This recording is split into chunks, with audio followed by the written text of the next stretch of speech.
ಬೆಳಗೆರೆ ಮಹಾಲಕ್ಷ್ಮಮ್ಮನವರ ಪ್ರಶಸ್ತಿಯನ್ನು ಪಡೆದಿರುವವರು ತಿಮ್ಮಣ್ಣ ಭಟ್ರು ನಮ್ಮ ಜಿಲ್ಲೆಯವರು. ನಾನು ಉತ್ತರ ಕನ್ನಡದ ಜಿಲ್ಲೆಯವರೇ.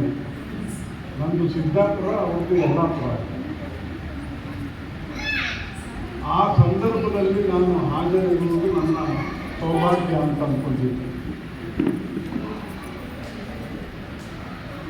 ಯಲ್ಲಾಪುರ ಅಂತಂದರೆ ಪಶ್ಚಿಮ ಘಟ್ಟದ ತಲೆ ಅಂತ ತಿಮ್ಮಣ್ಣ ಭಟ್ರು ಹೇಳಿದರು. ಅದಕ್ಕಾಗಿಯೇ ಅವರನ್ನು ಗುರುತಿಸಿ ಈ ಪ್ರಶಸ್ತಿ ಕೊಟ್ಟಿದ್ದಾರೆ ಅಂತ ನಾನು ಅನ್ಕೊಂಡು.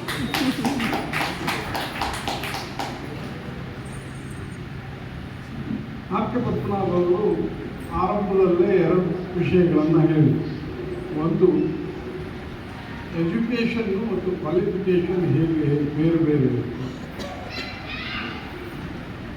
ಮಹಾಲಕ್ಷ್ಮಮ್ಮನವರಿಗೆ ಕ್ವಾಲಿಫಿಕೇಷನ್ ಇರಲಿಲ್ಲ, ಎಜುಕೇಷನ್ ಇತ್ತು. ಆ ಕಾರಣಕ್ಕಾಗಿ ಅವರು ಸಾಹಿತ್ಯದಲ್ಲಿ ಸಾಧನೆಯನ್ನು ಮಾಡೋದಕ್ಕೆ ಸಾಧ್ಯ ಆಯಿತು ಅಂತ. ಇನ್ನೊಂದು ಮಾತನ್ನು ಹೇಳಿದ್ರು ಅವರು, ರಾಷ್ಟ್ರಪತಿಯವರು ನಮಗೆ ಸನ್ಮಾನ ಮಾಡಿದ್ದಾರೆ ಸಾಕಷ್ಟು ಬಾರಿ. ಅದು ಆಫಿಷಿಯಲ್, ಅಂದರೆ ಅದು ಕ್ವಾಲಿಫಿಕೇಷನ್. ಇಂಥ ವೇದಿಕೆಯಲ್ಲಿ ಗೌರಿ ನಾಗರಾಜ್ ಅವರು ಕರೆದು ಸನ್ಮಾನ ಮಾಡೋದಿದೆಯಲ್ಲ, ಅದು ಎಜುಕೇಷನ್ ಅಂತ ನಾನು ಅನ್ಕೊಂಡು.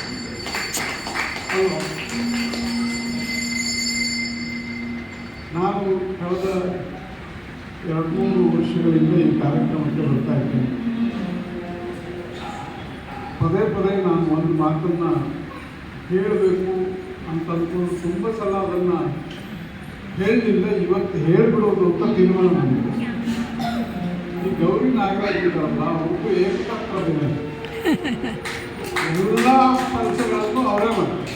ಇಲ್ಲಿ ನಿರೂಪಣೆಯನ್ನು ಮಾಡ್ತಾರೆ. ಇಲ್ಲಿ ನಿರೂಪಣೆ ಮಾಡಿ ಓದೋದು ಎಲ್ಲ ಫೋಟೋನ ತೆಗಿತಾ ಇರ್ತಾರೆ. ಅಲ್ಲಿ ಯಾರಿಗೋ ಖುಷಿ ಆಗ್ತಾರೆ. ಇನ್ವಿಟೇಷನ್ ಹಂಚುವುದರಿಂದ ಹಿಡಿದು ಎಲ್ಲ ಕೆಲಸವನ್ನು ಅವರೇ ಮಾಡ್ತಾರೆ. 27ನೇ ವಾರ್ಷಿಕೋತ್ಸವದಲ್ಲಾದರೂ ಒಂದಿಷ್ಟು ಜವಾಬ್ದಾರಿಯನ್ನು ಬೇರೆಯವ್ರಿಗೆ ಕೊಡಬೇಕು. ಕೊಟ್ಟರೆ ಇನ್ನಷ್ಟು ಚೆನ್ನಾಗಿ, ಇನ್ನಷ್ಟು ಕೊಡಲ್ಲ.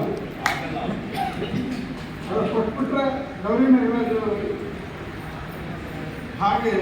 ಯಾಕಂದರೆ ಒಬ್ಬರೇ ಮಾಡುವುದು 26 ವರ್ಷ ಮಾಡಿದ್ದೀವಿ. ಇನ್ನು ಮುಂದೂ ಕೂಡ ಹಾಗೆ ಮಾಡ್ಕೊಂಡು ಹೋಗ್ತೀವಿ. ಒಳ್ಳೆಯ ಕೆಲಸಗಳನ್ನು ಮಾಡುವಾಗ ಒಂದಿಷ್ಟು ಜನರನ್ನು ಸೇರಿಸ್ಕೊಳ್ಳೋದು ಒಳ್ಳೆಯದು ಅನ್ನುವಂಥದ್ದು.